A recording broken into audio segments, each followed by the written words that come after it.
Masyarakat banyak yang mengeluh terhadap ketidakstabilan harga barang dan jasa, seperti halnya kebutuhan pangan pokok. Belum lagi harga kebutuhan pangan lainnya yang terus kian mahal.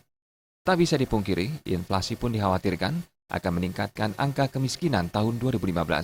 Hal tersebut diungkapkan Kepala BPS Provinsi Bali, Panusunan Siregar.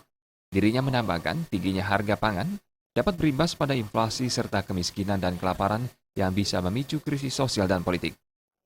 Jadi inflasi akan menghajar merontokkan penduduk atau masyarakat berpenghasilan rendah yang akibatnya bisa menggiring ke penciptaan kemiskinan baru.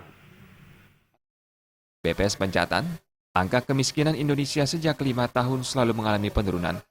Hal ini bisa dilihat bahwa jumlah penduduk miskin dari tahun Maret 2009 Maret 2010 berhasil turun 1,51 juta menjadi 31,2 juta atau 13,33% orang miskin.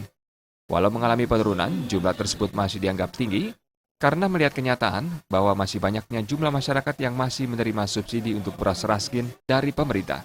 Masalah inflasi ini menurut Panusunan Siregar mulai memasuki batas level mengkhawatirkan dan haruslah segera dilakukan tindakan nyata. Ya itu tadi, bagaimana tetap menjaga stabilitas harga.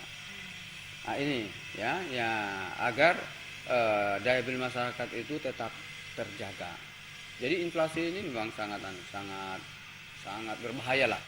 Panusunan menambahkan kenaikan inflasi global ini jika dibiarkan akan menurunkan daya beli dan daya saing perekonomian. Rati Anggoro dan Yudi Partana, Bali TV.